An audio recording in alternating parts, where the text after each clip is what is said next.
خیرت مندوں سے کیا پوچھوں کہ میری ابتدا کیا ہے، کہ میں اس فکر میں رہتا ہوں کہ میری انتہا کیا ہے۔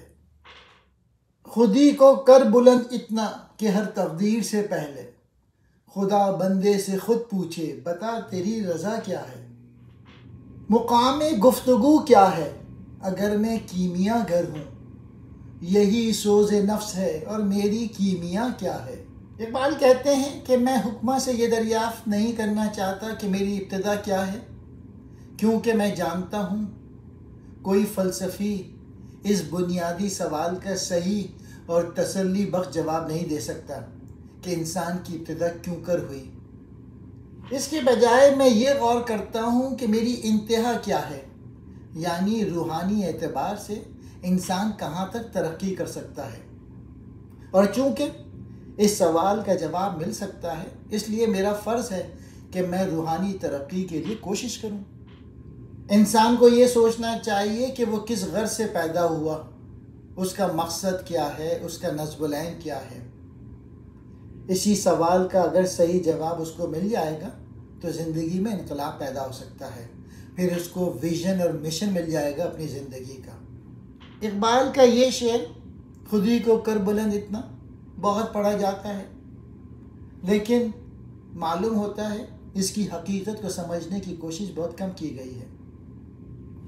یہ ایک حدیث کی تشریح ہے۔ میرا بندہ برابر نوافل سے میرے قریب ہوتا جاتا ہے، یہاں تک کہ میں اس سے محبت کرنے لگتا ہوں، اور جب میں اس سے محبت کرنے لگتا ہوں تو میں اس کا وہ کان بن جاتا ہوں جس سے وہ سنتا ہے، اور اس کی وہ آنکھ بن جاتا ہوں جس سے وہ دیکھتا ہے، اور اس کا وہ ہاتھ بن جاتا ہوں جس سے وہ پکڑتا ہے، اور اس کا وہ پاؤں جس سے وہ چلتا ہے، اور اگر وہ مجھ سے مانگتا ہے تو ضرور اسے دیتا ہوں، اور اگر وہ مجھ سے پناہ مانگتا ہے تو میں اسے پناہ دیتا ہوں، اور مجھے کسی بات میں جسے میں کرنے والا ہوں اتنا تردد نہیں ہوتا جتنا مومن کی روح قبض کرنے میں ہوتا ہے۔ وہ موت کو ناپسند کرتا ہے اور میں اس کی ناخوشی پسند نہیں کرتا۔ بخاری۔ اس کا مطلب خدا نخواستہ یہ نہیں کہ خدا بندے کے کان، آنکھ، ہاتھ، پاؤں وغیرہ بن جاتا ہے۔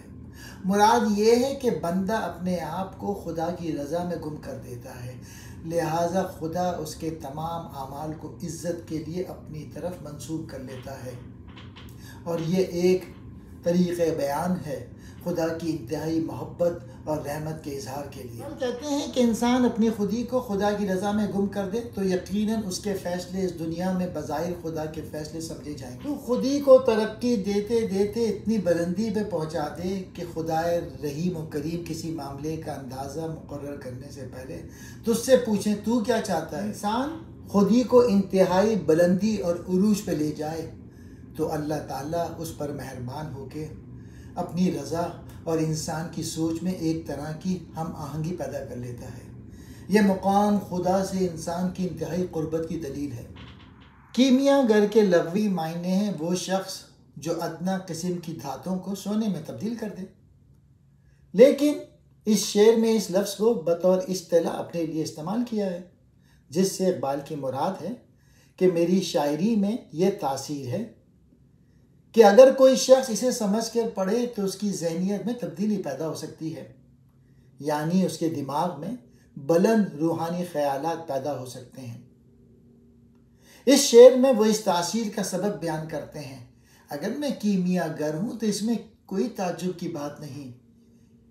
میرے سوز نفس یعنی میرے عشق نے میری شاعری میں یہ تاثیر پیدا کر دی ہے کہ پڑھنے والے کے خیالات میں پاکیزہ قسم کی تبدیلی پیدا ہو جاتی ہے۔ خیرت مندوں، عقل مندوں، فکر کہتے ہیں سوچ کو، رضا مرضی،